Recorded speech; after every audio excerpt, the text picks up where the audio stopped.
श्री गणेशाय नमः। ओम गुरुवे नमः। श्री रामकृष्णाय नमः। माँ दुर्गा की जय हो। श्री सीतारामचंद्राभ्याम नमः। महादेव की जय हो। उमा की जय हो। हनुमान जी महाराज की जय। श्री वाल्मीकि मुनि की जय। मैं आपको श्रीमद् वाल्मीकि रामायण बालकांड के श्लोक का हिंदी में अर्थ क्रमशः और निरंतर सुना रही हूँ। 39वां सर्ग तक सुना चुकी हूँ। आज मैं आपको 44वां सर्ग सुनाऊंगी। इस सर्ग में पृथ्वी को धारण करने वाले कपिल मुनि दिखे और वहीं पर चोरी का अश्व चल रहा था। जैसे 60,000 जो सगर के पुत्र थे उन्हें चोर समझ करके हुंकारे। आगे क्या हुआ पूरा सुनिए। इस सर्ग में है सगर पुत्रों के भावी विनाश की सूचना देकर ब्रह्मा जी का देवताओं को शांत करना, सगर के पुत्रों का पृथ्वी को खोदते हुए कपिल जी के पास पहुंचना और उनके रोष से क्या होता है वो आप देखिएगा। 39वें सर्ग में आपने सुना था कि पृथ्वी खोद रहे थे 60,000 पुत्र सगर के अश्व खोजने के लिए। तो पृथ्वी खोदते समय संहार भी कर रहे थे, हत्या भी कर रहे थे गंधर्व, मनुष्य, राक्षस सबकी। तो वही उसी से उन पुत्रों के इस कृत्य से बचने के लिए 33 कोट के जो देवता हैं वे ब्रह्मा जी के पास गए और ब्रह्मा जी उन्हें शांत करके भेजते हैं। और क्या कहते हैं आगे सुनिए। देवताओं की बात सुनकर भगवान ब्रह्मा जी ने कितने ही प्राणियों का अंत करने वाले सगर पुत्रों के बल से मोहित हुए एवं भयभीत हुए उन देवताओं से इस प्रकार कहा, देवगण, यह सारी पृथ्वी जिन भगवान वासुदेव की वस्तु है तथा जिन भगवान लक्ष्मीपति की यह पृथ्वी रानी है, वे ही सर्वशक्तिमान भगवान श्री हरि ही कपिल मुनि का रूप धारण करके निरंतर इस पृथ्वी को धारण करते हैं। उनकी कोपाग्नि से ये सारे राजकुमार जलकर भस्म हो जाएंगे। भविष्यवाणी कर रहे हैं देवताओं से ये ब्रह्मा जी। पृथ्वी का यह भेदन सनातन है। प्रत्येक कल्प में अश्वयं भाई, मतलब ये घटना प्रत्येक कल्प में होता है। श्रुतियां और स्मृतियों में आए हुए सागर आदि शब्दों से यह बात सुस्पष्ट ज्ञात होती है। इसी प्रकार दूरदर्शी पुरुषों ने सगर के पुत्रों का भावी विनाश भी देखा ही है। अतः इस विषय में शोक करना आप लोगों का अनुचित है। उनका नष्ट होना, संहार होना निश्चित है। ब्रह्मा जी का यह कथन सुनकर शत्रुओं का दमन करने वाले 33 देवता बड़े हर्ष में भरकर जैसे आए थे वैसे ही पुनः लौट गए। सगर पुत्रों के हाथ से जब पृथ्वी खोदी जा रही थी, उस समय जब खोदते तो वज्रपात के समान बड़ा भयंकर शब्द होता था।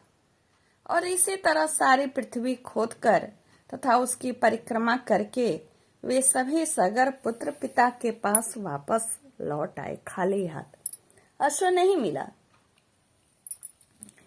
कहते हैं, पिताजी, हमने सारी पृथ्वी छान डाली। देवता, दानव, राक्षस, पिशाच और नाग आदि बड़े बड़े बलवान प्राणियों को मैंने मार डाला। फिर भी हमें न तो कहीं घोड़ा दिखाई दिया और न ही घोड़े को चुराने वाला। आपका भला हो, अब हम क्या करें? इस विषय में आप ही कोई उपाय सोचिए।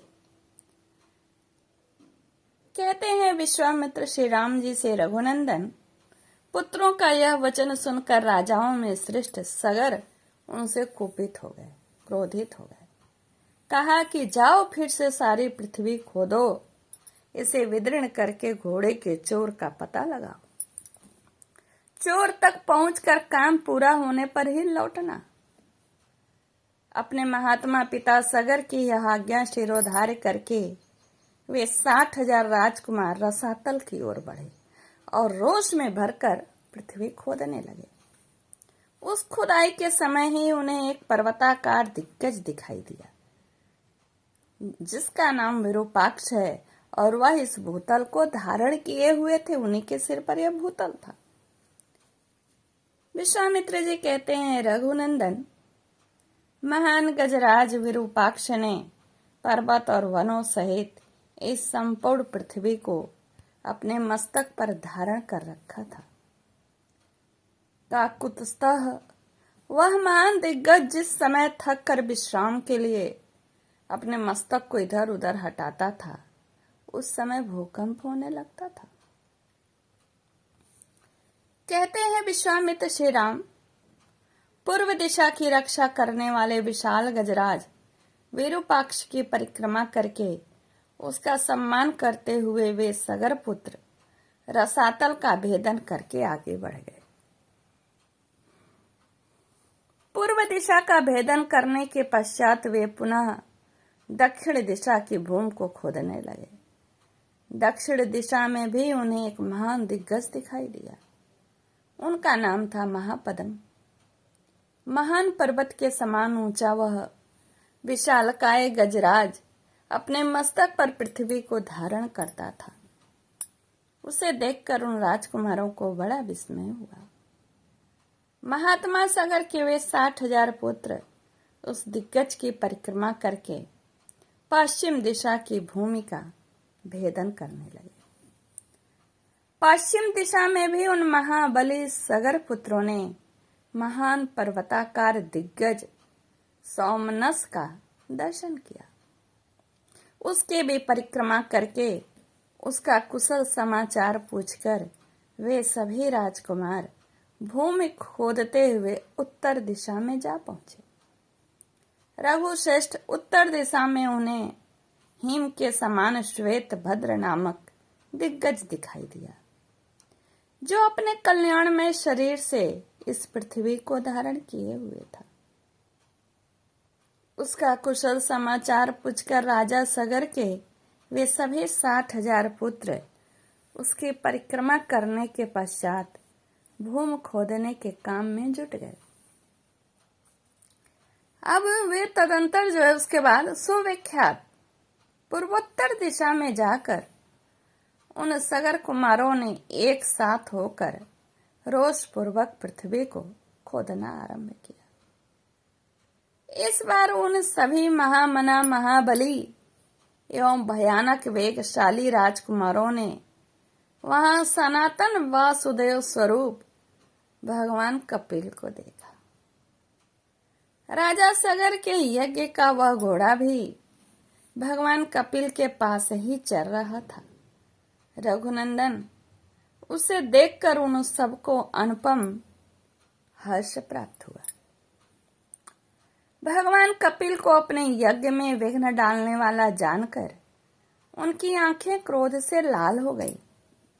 उन्होंने अपने हाथों में खंती हल और नाना प्रकार के वृक्ष एवं पत्थरों के टुकड़े ले रखे थे। वे 60,000 जो सगर के पुत्र थे, वे अत्यंत रोष में भरकर जो अपने हाथ में लिए हुए थे उसे लेकर उनकी ओर दौड़े। बोले, अरे खड़ा रह, खड़ा रह, तो ही हमारे यज्ञ के घोड़े को यहाँ चुरा लाया है। दुर्बुद्धे, अब हम आ गए, तू समझ ले, हम महाराज सगर के पुत्र हैं। रघुनंदन, विश्वामित्र जी बड़े प्रेम से भगवान श्री राम को संबोधन करके कथा को आगे बढ़ाते हुए कहते हैं, रघुनंदन, उनकी बात सुनकर भगवान कपिल को बड़ा रोष हुआ और उस रोष के आवेश में उनके मुंह से एक हुंकार निकल पड़ा। श्री राम उस हुंकार के साथ ही उन अनंत प्रभावशाली महात्मा कपिल ने उन सभी सगर पुत्रों को जलाकर राख का ढेर कर दिया। श्री राम जय राम जय जय राम, श्री राम जय राम जय जय राम, श्री रघुनाथ की कृपा से सीताराम की कृपा हम सब पर बनी रहे, हम सब पर, हम सब के परिवार समस्त विश्व पर बनी रहे। इत्याशे श्रीमद् रामायणे वाल्मीकिये आदिकाव्ये बालकाण्डे ४४ सर्गः पूर्णः। नमस्कार। जय श्री कृष्ण।